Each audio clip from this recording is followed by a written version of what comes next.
I'm gonna compare Much Ado About Nothing and Good Will Hunting with the global issue of values and the specific value of loyalty. So in Much Ado About Nothing, we see how values are really important, and specifically the value of loyalty and respect. Because in that age, those values were really important, and a lot of times there was really no loyalty in the book. It depends. It depended a lot on the characters, and yes, loyalty was important for some characters, but for other characters, loyalty was not important at all. For the extract that I chose, we see how Don John was really being not loyal, and he was saying that he was gonna enjoy watching Claudio suffer, watching Claudio being hurt. And in Good Will Hunting, it's a story of Will, a 20-year-old from South Boston, and we see how he discovers himself with his friends. We see how loyalty is really important for him and his friends because loyalty was really the thing that formed the friendship for them. And in the specific extract that I chose, it's seen how Will is at a job interview with the NSA, and he doesn't take the job because his values are more important than an actual paycheck. Um, the thesis statement that I chose is how the values in Good Will Hunting and Much Ado About Nothing affect the story and the characters in it. So for the extracts that I chose for Much Ado About Nothing is first, come, let us deter. They say prove foot my displeasure that young start uphold. All the glory of overthrow if I can cross him any way. I bless myself every way. You are both sure and will assist me. Also, to death, my lord, and let us to the great supper. Their cheer is the greater that I am subdued. Would the cook where, oh my mind, shall we go prove what's to be done? In this specific extracts, in the first, we see how Don John says that if he sees Claudio suffer, he's gonna feed his hunger for seeing people suffer. And in the other, we see how Benedict agrees to make Claudio suffer, and we see how Don John says they're gonna go to supper, and if they were friends with the cooks, they would poison everyone there.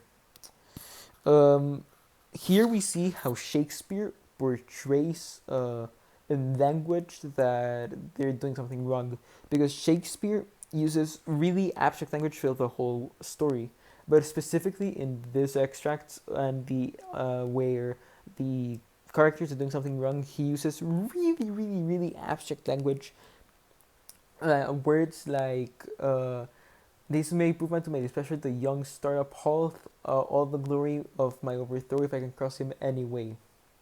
In Good Will Hunting, I chose the extract, and I'm really happy with myself because I did my job well.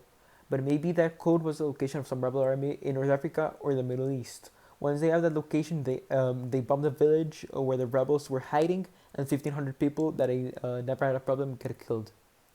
The other extract is it'll be some a poor guy from Southie taking shrapnel in the ass, and he comes home to find out that the plant he used to work at got exported to the country he just come back from, and the guy who put the shrapnel in his ass gets his old job because he'll work for 15 cents a day and no bathroom breaks. And naturally, they're thinking their sweet time bringing the oil back, and maybe even took the liberty of hiring an alcoholic skipper who likes to drink seven, maybe sevens up and play salams with the icebergs. And it ain't too long until he hits one, spills the oil, and kills all the sea life in the North Atlantic Ocean. Here we see how Will does not accept the job, and he points out everything wrong with the NSA and the politicians, and um, and the whole world. But we see how Ben Affleck and Matt Damon wants the audience to know that this isn't something that has happened to Will or someone that he knows. But since Will is so smart and so informed, he knows that this is keen to happen and has happened. So that's why Matt Damon and Ben Affleck put so much foreshadowing inside of the text where they said it will be some guy, uh, it and some people would get killed, and it will eventually kill all the life on the North Atlantic Ocean, and this really shows us how smart Will is, and how smart the writers are, and because the audience gets into the story even more. Um, we see how in Good Will Hunting, um, values are really important. The value of loyalty is the most important thing for Will and his friends, and we see how Ben Affleck and Matt Damon really show the reader that loyalty is really important for them. Um, when Will and his friends really do everything together, they spend every day together, and they even work together, and they want the best for each other. Compared to Much Ado About Nothing, where we see that the characters there really don't care that much about loyalty. Some characters do, like when Claudio thinks that Hiro cheated on him and he breaks up with her. But we also see how there are characters specifically like Don John that their whole purpose in the story is to make other characters suffer and to betray other characters and people in the novel. Another comparison is the economic classes. We see how Will and his friends and basically everyone in the story, except Skylar, are a fairly lower class, and they're from South Boston. Compared to, and they still have a lot of values compared to Much Ado About Nothing, where they aren't low class, but a lot of the people lack the values. Um, the values and specifically loyalty is really important, because if everyone is loyal to and everyone has good values, it will make a better society. The issues are presented really differently in both works. In one work, being Much Ado About Nothing, it's really not that important, and we see how characters are disloyal to other characters and other people a lot of times. And in Good Will Hunting, it's basically the most important thing, and we see how the characters would literally die for each other, and they would do anything for each other.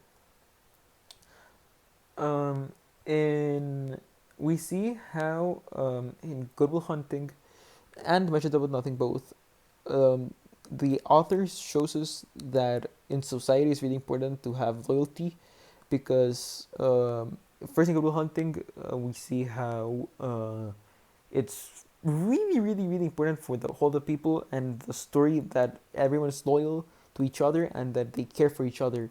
And in Much Ado About Nothing, we see how Shakespeare writes a character that's so bad, that's so evil, and so disloyal that when you see his name in the book, you can't like him and you hate him. And a teacher question that was asked for me is, what are the similarities between these two texts and the way that they present the global issue? And my answer for this is that there is really no similarity in the way that the text portray the value of loyalty. Matt Damon and Ben Affleck showed the audience that loyalty is everything for Will and the people around him. William Shakespeare shows us that loyalty is important, but he shows it in a completely different way.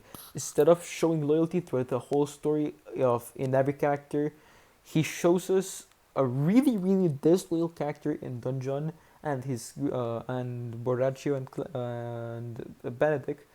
No, yes, and Borraccio, we see how we the audience really dislikes the character, and this was Shakespeare's motive and his reasoning of these characters. I believe so. And so it's really, they both show that it's really important loyalty, but they show it in complete different ways. Because in Good Will Hunting, it's portrayed everyone's loyal. Loyalty is the most important thing for everyone, and basically it crafts the characters. But in Much Ado About Nothing, it really isn't that important, and that's how it affects the story and the actual characters.